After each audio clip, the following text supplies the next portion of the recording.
Birthday ko yun eh. Hindi ko makalimutan talaga, Master eh. 2018? 2020. 20 yun. Kasi reprisir kami ng 19. Balik kami ng Hulu. Tapos si Sir Juma yung batcom namin. Nag-ano kasi yun, Master, yun ang hindi ko talaga makakalimutan na kwento. Team leader din ako noon. Nung time na yun, nung araw ng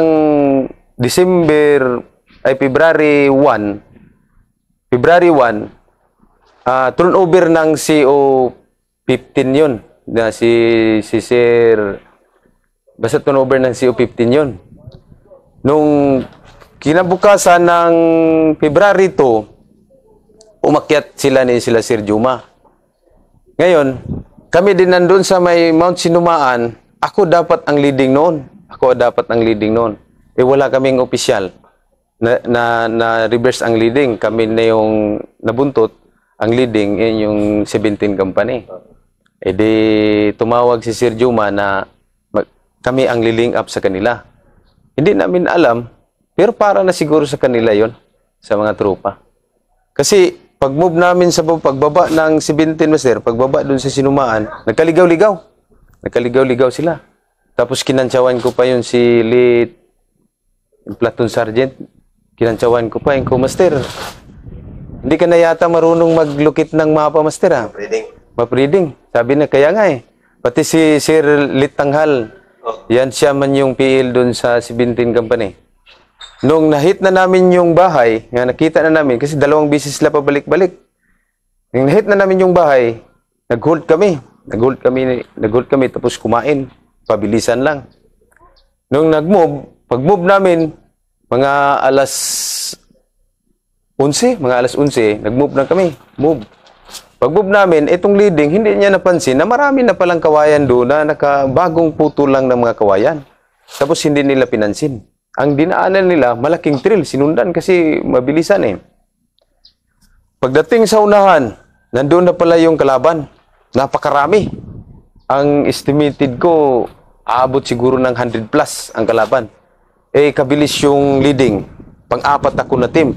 Eh, yung batalyon at yung kuman at saka yung dalawang team namin, siguro nag-distance of 200 meters. Pasok talaga kami doon sa may bunganga talaga ng gwardiya ng kalaban niya, 260 doon sa may trail. Nag-aabang talaga. Kasi malalaki yung pan eh. Sabi ko nga sa sarili ko, ito na siguro yung kamatayan ko. Kasi February to yun, Master eh. Kasi yung birthday ko, kaya hindi ko makakalimutan talaga sa buhay ko, February 9. Tapos dala-dala ko pa yung pira ko. Naisip ko, bakit nadala ko yung pira ko na nasa jungle pack ko? E ngayon, napasok. Yung 17 company, nag-skirmish sila. Hindi talaga kaya ang kalaban kasi sobrang daming kalaban, nakauna pa. Parang inambus kayo. Hindi rin nila alam, Master, na kami nagmo-move kami. Tapos hindi rin namin alam na nandoon sila. Nabulaga kami doon sa mga gwardiya kasi sila naka-halt na eh. Kahalt na sila eh. Ngayon, pagpasok doon sa kuwan, pagsigaw ng lead scout, pagkalaban, pero naka-halt na ang kalaban. Wagwaga na, naka-skirmish lahat, pati yung gilid, kabila. Ang ginawa ko, kasi pang-apat na team ako yung team leader doon sa 4 na team, kinuha ko yung kaliwa lang, sabi ko, kaliwa lang tayo. Ito namang lead scout ko, siyempre, nandun siya sa may trail. Sabi ko, wag kang umalis dyan, kasi yung kalaban, grabe talagang putok pa sa kalaban, sa kanila lahat yung putok yan. Diyan ka lang, pag once na umatras ka dyan, patay ka talaga, dyan ka lang. Sabi ng lead scout ko, Sergeant, pupunta ako dyan sa'yo. Huwag, dyan ka lang. Hintayin mo lang na wala nang putok ang kalaban. Saka ka na atras. Drop lang siya doon. Drop lang siya. Ngayon, wala man talaga kaming kabira na, Sir, kasi yung puno ng mangustin, maliit eh. Sa dalawang puno ng mangustin. Ang ginawa ko, radyo lang ako ng radyo. Hindi rin kami makaparfight sa harapan kasi may nauna doon. Master, tatlong team doon, nag-skirmish sila. Ang ginawa ko na lang talaga, ang kaliwa. Kasi may nagmamaneuver sa kaliwa, may nagmamaneuver dito sa may kanan. Sabi ng mga teammates ko, sabi niya, Sergeant, ano pa bang gagawin natin? Hindi pa ba tayo atras? Huwag, Kaya natin yan. Huwag tayong matakot dyan. Huwag tayong magpadala sa dibdib natin na may mimirbis tayo. Kaya natin yan. Kasi ang putok ng kalaban natin. Sa kanila talaga, Master, kasi yung puno, itong puno na durian, maliit yun. Tapos nakaumpok pa yung lupa. Dito yung kalaban. Ako yung tinatarget nila doon. Tapos yung ginawa ko yung pako, nilagay ko lang dito, cover. Sabi ko nga, nagdasal ako sa Panginoon. Sabi ko, Inko Lord, kung mamatay na talaga ako ngayon, kukunin mo ako, ikaw nang bahala sa akin.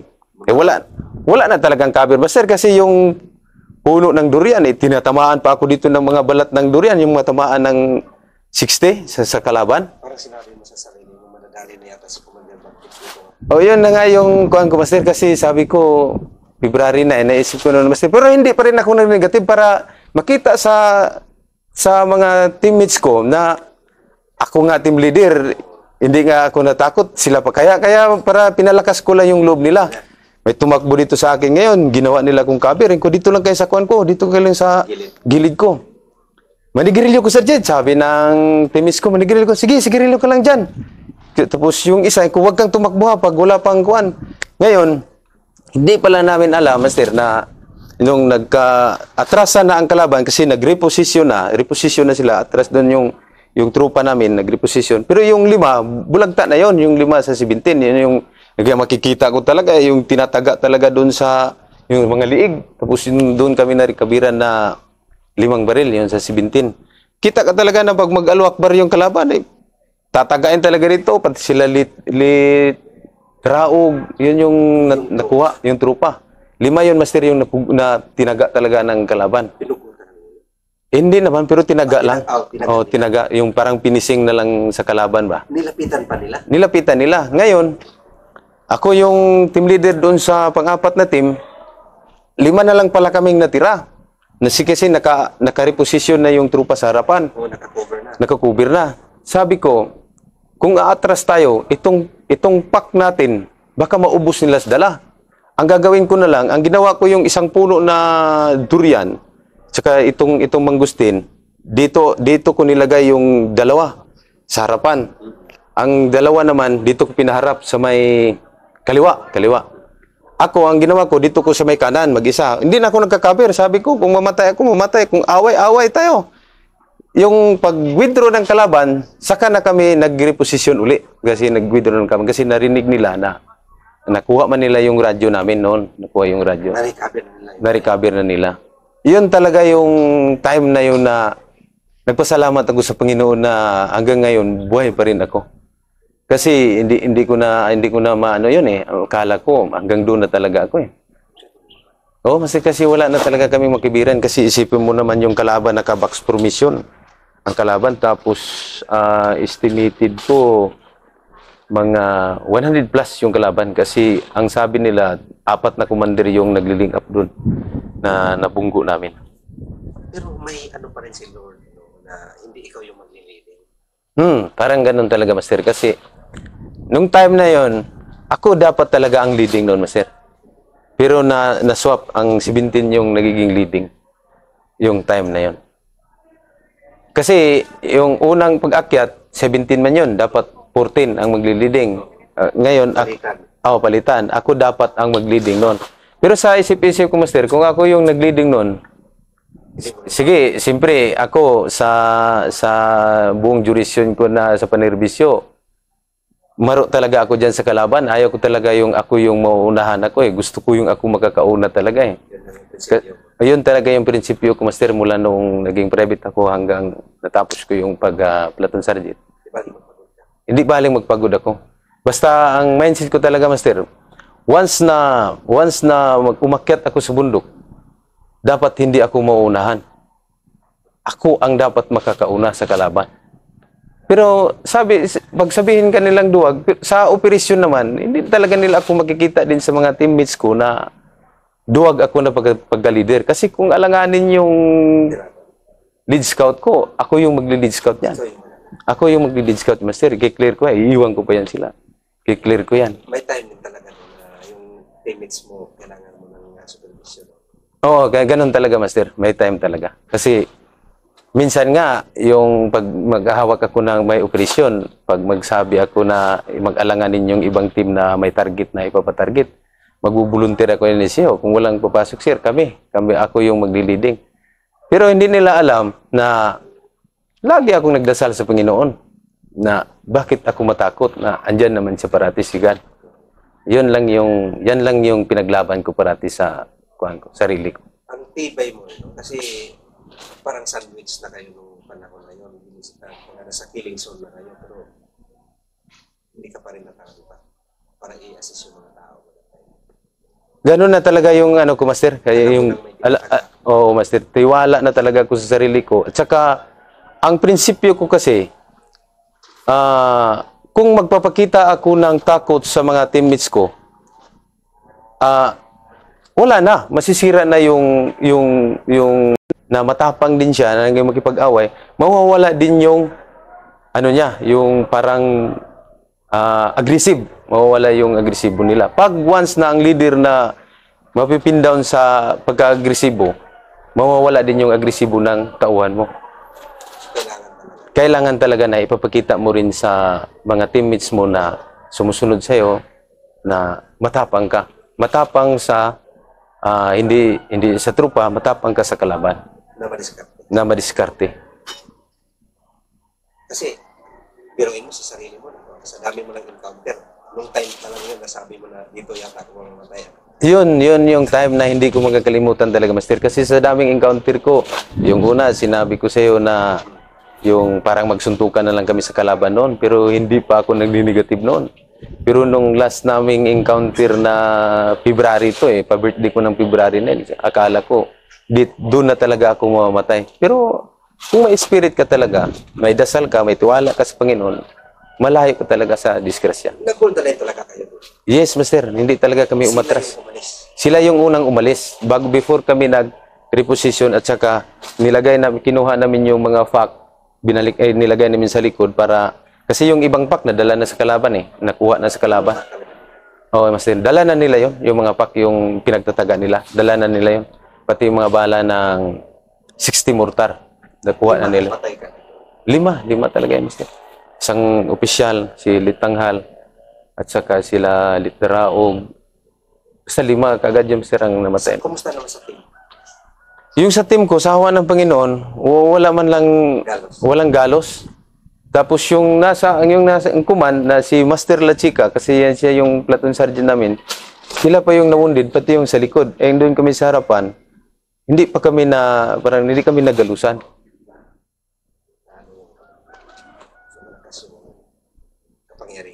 Paniniwala talaga, Master.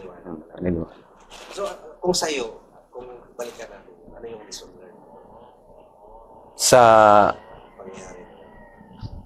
ano, Master? Yung ikaw yung mag-leading doon. Ano yung lesson learned mo doon? Ay, yung sa panahon na yun, Master, na yung encounter na yun, kung ako yung nag-leading. Kung ako yung nag-leading doon, Master, hindi ko idadaan doon sa may trail. Dito ko idaan sa may gilid. Pero hindi ko rin masabi kasi minsan kasi tao lang tayo, magkakamali din tayo, minsan magmamadali tayo.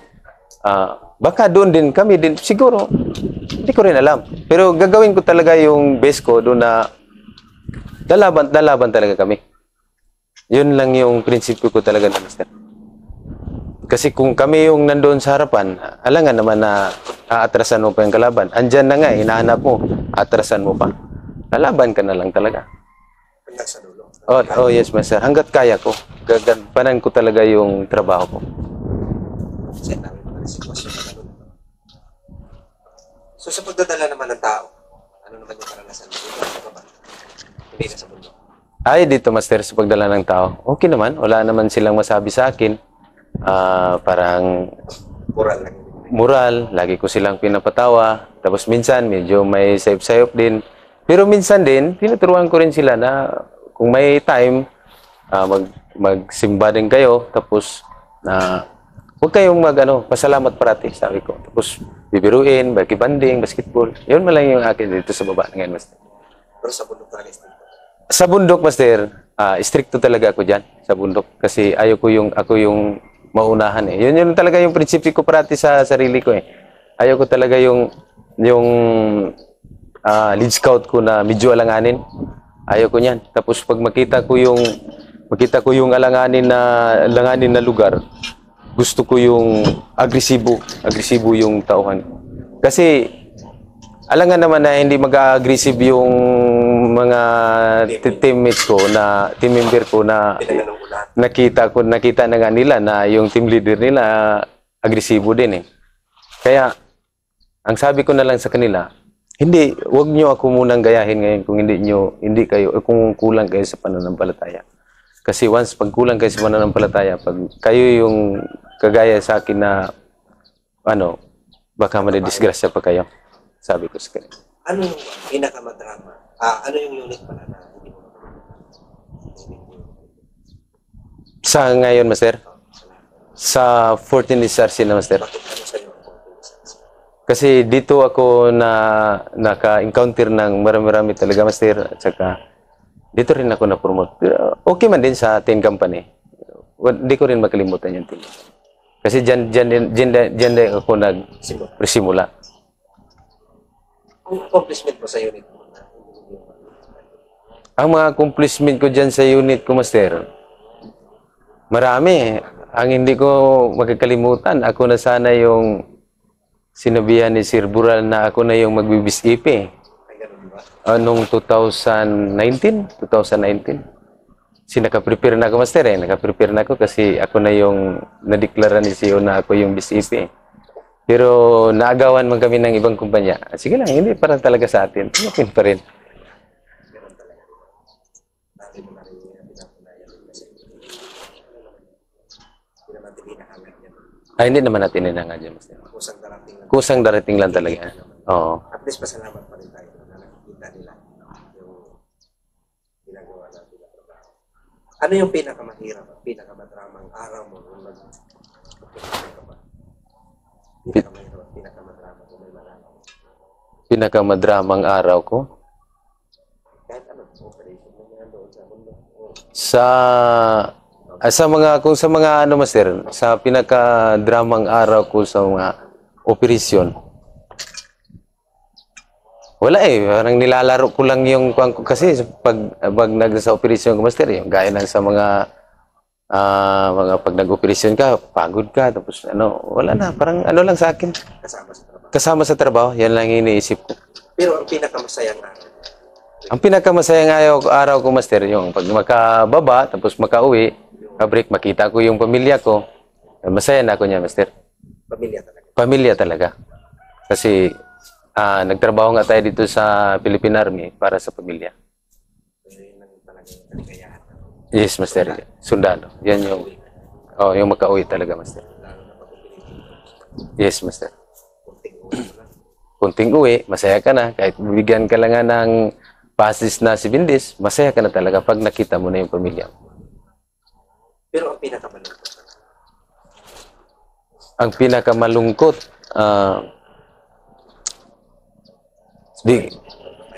kung mamatayan ka siguro, Master, yung mamatayan ka, tapos pero sa akin, parang hindi naman kasi ako malungkot eh. Parang wala akong masasabi kasi ko lang yung buhay ko eh. Parang pag naisip ko na kasama sa trabaho yan, kahit mamatayan ako ng mga mga wounded, parang normal na lang sa akin. pinaghahandaan yan. Yes, yes, Master. Kasi tanggap mo naman eh, dahil sundalo na tayo eh. Yun talaga. Pero minsan din, malungkot ka man din. Kung may mamatayan ka na trupa, malungkot din. Lalo pa yung kaklose mo siya, Yung samahan nyo. samahan na hindi ko makakalimutan, yung gagaya ni Lit Pulinar, yung namatay, yun talaga yung kabady ko noon. Pero namatay man siya, tanggap ko pa rin. Bakit kalapit siya sa'yo?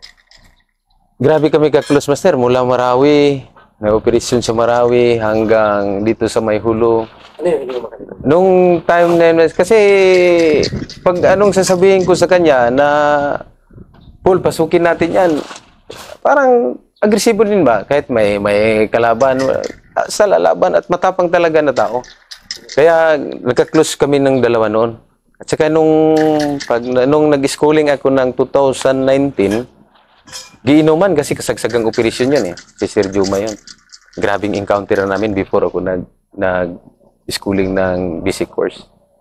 Ngayon, nag-inuman sila sa baba. Tinawag niya ako. Sabi niya sa akin, partner, may pira ka pa ba? Sabi niya sa akin. Sabi ko, partner, mayroon pa akong pira pumasay. Sabi, baka wala. Sabi niya sa akin. Kung mayroon pa, baka ikaw wala ka ng pira. Hindi, mayroon akong 4,000 dyan. Hiramin mo na. Yun pala, parang ano na siya, Master ba? Parang nagpapahiwatig na matay na siya. Nung pagdating ko dun sa Traduk, sa Carmen, mga 1 week before kami nag-opening, tumawag yung kabas ko na, tol, patay na si Elite Culinar. Doon na ano din ako. Hindi ko wala tayong magagawa, tol, kasi tao lang tayo. Matay talaga tayo. Yun yung hindi ko siya makakalimutan. May science naman. May science na siya. Nagbibigay na siya ng... Kasi masyadong matapang, Master eh. Matapong din siya na pagkabata talaga. Kasi nung una na wounded dito, magbubuluntir pa siya eh. Magbubuluntir pa siya ni First na... First, sawa mo naman ako dyan sa operasyon kasi alam mo na, grabing hinahabol namin yung mga Abu Sayyaf ng Master eh, yung sila mundi. Kasi yung time na yon may kidnap silang 3 pulis. Yung 3 pulis na babae. Yun yung hinahabol namin. Nung encounter namin before ako umalis, naka-encounter pa yata kami ng mga 4 na bisis before ako nag-schooling. Tapos siya, nawundid na siya noon. Galing siya doon sa ospital dito sa May Busbus. Nung hindi pa gumaling yung ano niya dito, nagbuluntir na aakyat naman daw siya sa bundok. Eh di, pinagbigyan. Nung pag-akyat niya sa bundok, na-encounter na naman sila, nawundid na naman siya uli. Ngayon, kunti malang yung ang tinamaan niya sa power bank. Yung power bank, di nasunog lang. Nasunog na naman uli yung kuha niya dito banda. Bubabain sana siya. Ayaw talaga niyang bumaba. Gusto talaga niyang away talaga. Ayun, tuloy. Pagdating ng mga ilang araw, kasi siguro, pursuit operation eh. Nakita na yun sa 17 na andun na yung kalaban, andun na mismo. Pag-encounter, sa karami doon na trupa, siya lang yung tinamaan. Hanggang doon na talaga siya. Siya ang tama niya dito, yung tama niya sa ulo. Hanggang doon na lang talaga siya. Meron talaga, Master. Makita mo talaga na lakas ng loob. Lakas ng loob ba? Oo, lakas ng loob. Kasi ako, matapang naman talaga ako na tao. Pero, hindi naman ako sa matapang. May guts lang talaga ako. Yung Silit Pulinar, makita ko talaga na may guts din talaga. Matapang din talaga na tao. At saka yung si Lit DG. Yan, nakikita ko yan. Yan sila, Master Basa, kasama ko yan. Tatapang din. Mga warrior talaga. Diba? Kasi tapang-tapang matapang ka talaga. Oo, Master, yung meron ding iba na nagsasabi na matapang, hanggang salita lamang pala, tapos pagdating naman sa actual, wala na. Ako, hindi naman ako nagsasalita na matapang ako. Pero pag nasa actual talaga, hindi talaga ako atras. Lalaban talaga ako. Kasi yun na yung prinsipyo ko. Kasi may pananampalataya ako lagi sa taas. Nasa taas, andyan siya eh. Walang galos, no? 15 years? Wala talaga. Sa buong jurisyon ng pananirbisyo ko, mula private, hindi naman ako magyayabang. Lahat ng operasyon, encounter, nakasama ako dyan. Kasama ako dyan sa encounter. Minsan, nasa likodan din kami. Minsan, nasa harapan ako. Pero, nakasama ako. Isipin mo naman, hanggang 10 company, hanggang nag-14 company, napunta pa kami ng Marawi. Sa Marawi pa lang. Pero, sa Marawi, para sa akin, sa Marawi, baka sabihin nila, makikita nila sa sa Marawi, hindi pa ako na diyan, parang natubuan ng nervyos.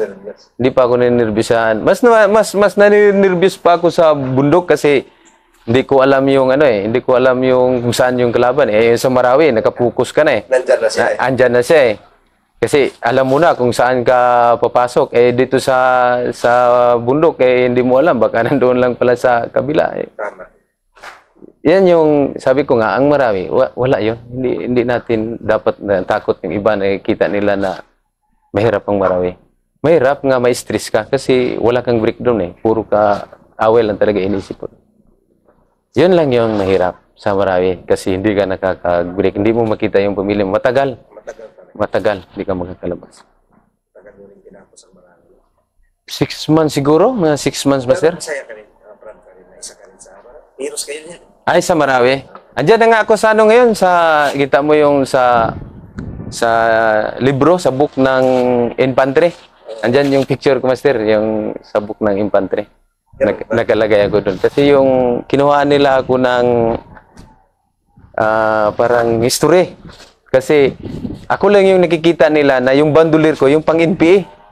Yung pang-NPA lang yung bandulir ko. Tsaka yung helmet na yung pang-hapon. Kaya pinicturean ako ng ibang ibang unit. Journalist. Mga journalist. Pinicturean nila ako doon. Kita nila ako doon. Pagtingin ko, nandun ako. Di ba nakita nyo yung na-viral? Yung na-viral sa YouTube na binibiro na anak, ang ginilagyan ng kwento na saan ba yung pugad ng mga NPA dito? Sabi ng NPA, yung ginawa ng joke time. Ako yun. Ikaw pala yun? Ako yun. Yung ginawa nila ng kuan. Nagulat nga ako bakit napunta ako dun sa libro ng infantry Pero ano din pala, wala ka rin galos din sa Marawi? Wala, Master. Sawa ng Diyos. Wala.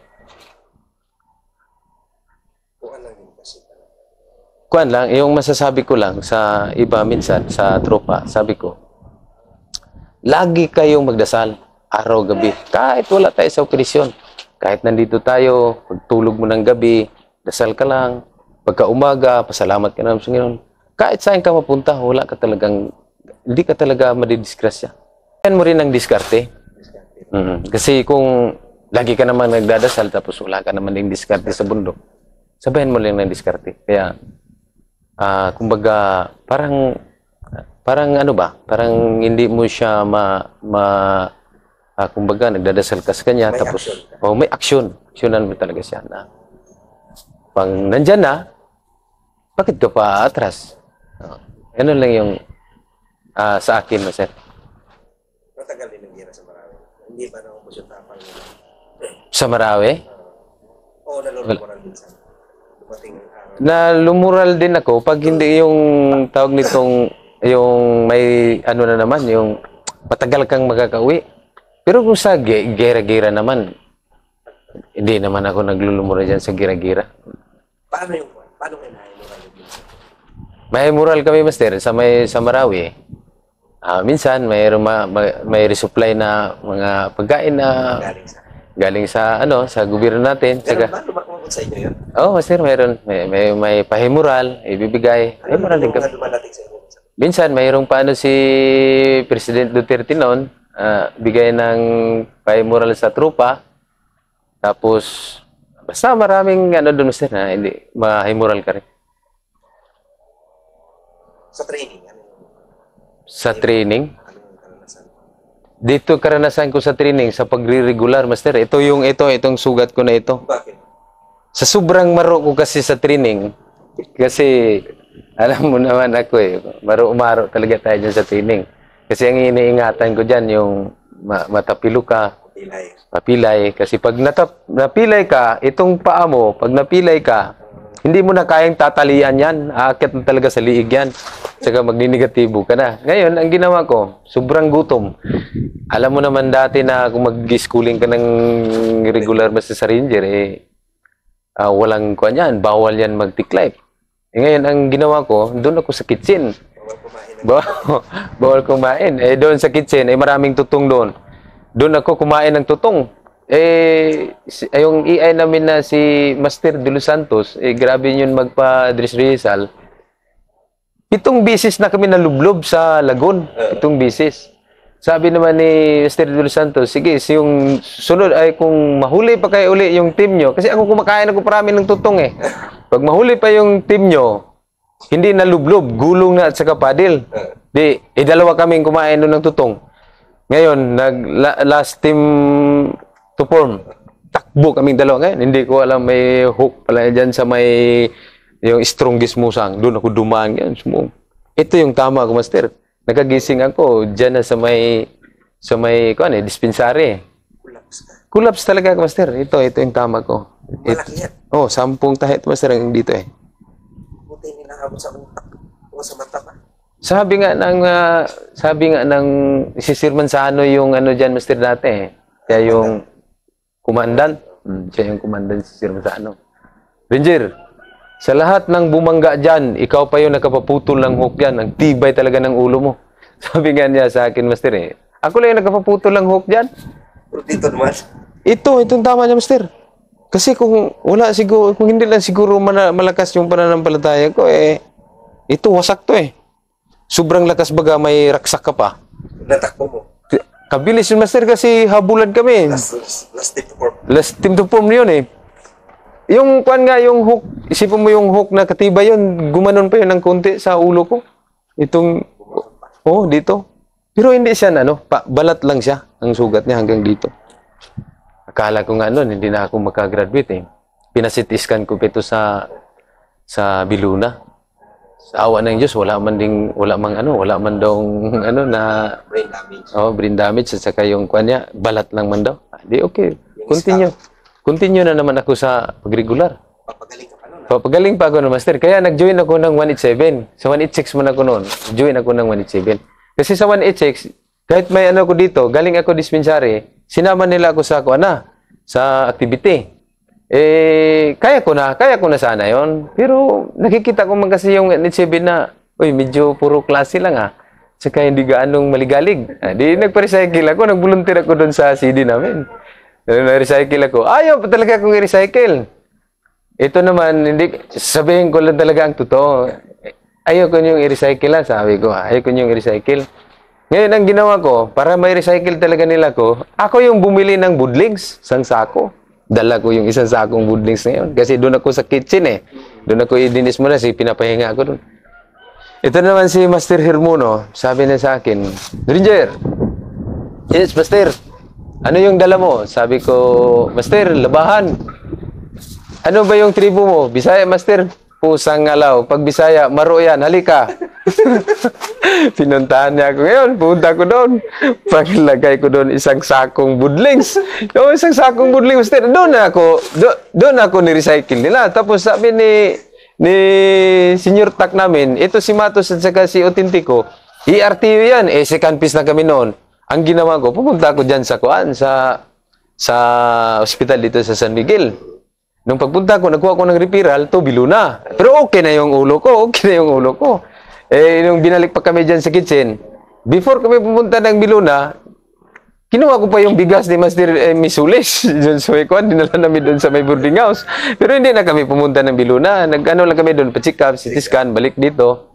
Tumawag yung SRTS na, tumawag yung bantay sa mga recycle. Sabi namin na doon na kami sa liaison of peasant. Nung pagka-opening na naman ng 187, doon na kami nag-join. Second phase na. Nung pag-join namin, itinakbo kami ng malayo kasi pahinga kami na isang buwan, Master eh. Ngayon, nalubot man kami hanggang dyan sa may arko. Hanggang sa may arko dyan, naglalakad na kami. Dalawa na lang kami. Ang yung classmate namin sa 187, nagmasimasi na, kami bilis. Masimasi na. Ginawa na yung taga-impi, sabi ng impi na, Ranger, bakit huli kayong dalawa? Yes, Master, lubat na kasi kami, Master eh. Naglalakad lang kami. Tumakbo kayo Hindi kami tumakbo talaga, naglalakad. Si Master De Los Santos pa naman yung bantay. Ang ginawa namin, sayang yung pagka-ranger natin. Kung ranger nga tayo pumunta nga tayo dito para mag-ranger. Tapos tinuruan nga tayo ng kamaruan. Hindi natin gagawin yan. Ang ginawa namin ni Autentico, ng kabats ko, maneuver kami. Kasi ranger nga eh. Maneuver kami. Doon sa may mga puno ng mahogany. Yung mga puno ng mahogany dyan, Master, kasi wala pang gym yan eh. Wala pang gym eh. Paghiga ni Master De Los Santos, takbo kami sa isang puno. Isang puno. Ano lang kami talaga. Hindi kami gumagalaw doon. Paghiga naman niya, takbo ko isang puno. Mumbai bounce kami ba? Kasi sit up, Master. Sit up, Mumbai bounce kami. Pag malapit na talaga, malapit na. Ganun-ganun po naman si Master De Los Santos. Paghiga niya, tak mo kami lagay. Hindi kami nahuli. Doon tuloy yung ano namin. Kaya sabi nga ng mga opisyal namin na classmate, utag ang maro nyo talaga, mate. Paano kayo nakalusot doon, mate? Ranger lang. Sir, Ranger ba? Utak ba? Sabi ko, ayun nga, napabilib sila sa amin kung paano kami nakalusot doon. Kasi sila grabe ng masimasis kanila. May mga paddle. Tapos ang linggo yata sila pa ikot-ikutin dito, Master eh. Wala silang tulog. Makatuloy ka ng posisyon. Kanya-kanyang karanasan din talaga sa training.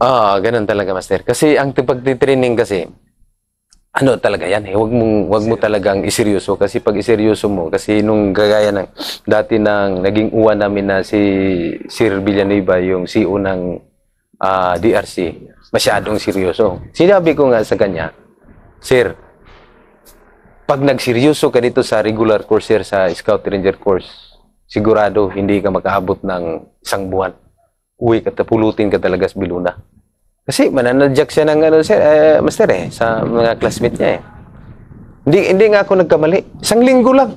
Sariling classmate niya, kanya. Oo, sariling classmate niya. 1 linggo lang, Biluna na siya. Nagkita kami doon sa Biluna, Master, kasi nagpa-check up ako doon. Sabi niya, dito ka pala matay ko, dito ka nga, sir. Magaling ka na ba, sir? Ano bang nangyari sa'yo? Ito, sir, nasugat ako dito, sir. Sobrang marok ko rin, sir, ba? Kasi hindi rin ako naniniwala sa'yo noon eh. Siya naman, Biluna? Yun na, hindi siya nakapagtapos sa pag-regular. Ano siya, balik to unit siya. Minsan schooling kasi tamang proper. Kalahating proper, kalahating. Balance lang, Master, balance. Kasi kung masyado kang proper, meron ka rin mapuntahan. Pero kung maruk-maruk ka naman, masyado ka namang maruk-maruk, meron din mapuntahan. Kaya balance, 50 yung proper, 50 yung unproper. Ano lang yun sa akin. Kumbaga, tamang kalahating lakas, kalahating talino. Yes, Master, ganun talaga yan. Hindi ka mananalo pala doon kung matalino ka lang, hindi ka malakas. Kung matalino ka lang, Master, puro utak yung ipag-ano mo doon, wala. Hindi ka rin makagraduate. Pero kung balance mo yun, 50-50, may lakas, may talino, wag na rin din wala ka ring talino. Kasi kung wala kang talino din, may mapupuntahan ka rin. Kaya i-balance mo talaga. Makinig ng kaunti. Pag alam mo naman, hindi ka na makinig. Pwede ka na maneuver. Maruan lang yan eh. Basta pagkaya mo. Hanggat matapos mo na yung training mo. Nagugulat na lang yung mga AI. Uy, graduate ka na pala. Ganun na lang yung nila sa Master. Kasi minsan, yung tinuturo ko naman sa mga junior na mga non-ranger, sabi ko, porsigido kayo mag-ranger. Madali lang yan. Huwag kayo masyadong seryoso. Kuwan lang, go lang. Pag may permission, takbo ka lang. Pag may masimasi lang. Tapos, permission, doon ka lang sa likod. Huwag ka magpapamiliarize. Kasi once na familiarize ka, mapipila yung utak mo dyan. Kasi ikaw man yung laging nakikita sa mga AI. Lalo pa yung mga AI na mga magan. Lalo nila dati na sila si Master Masadao, Master Villanueva, Master De Los Santos. Pag once na yun na yung mag-duty na yun, Master De Los Santos, kasi Master Katada, parang na talaga yung mundo namin noon. Yung kalbaryo na talaga. Gumuho na talaga yung mundo ng mga classmate namin. Kasi isipin mo, dyan kami inu-open ng pag-regular course namin. Yung kabas ko nga na organic, nag-volunteer eh. Ayaw na niyang mag-undergo ng regular course eh. Ngayon, sabi ni Master Katada, sino pang gustong magpa-RTO? Isang platon nga taga-IB, nag-volunteer. Hindi man din papayagan yon kasi pinadala na nga sila, tapos ngayon magbubuluntir ng partiyo lang. Yung iba, naghahanap ng paraan na magpa-sikul-sikul, kuha ng magpa-hospital, para makauwi lang. Wala, hindi, proper kasi masyado. Huwag mag-proper pa sa training. Tamang lang. Sa tayo? Sa pagsisiservisyo sa bayan, mensahe naman sa ating mga kabataang Pilipino, yung mga sibilyan. Ano yung message mo sa kanila?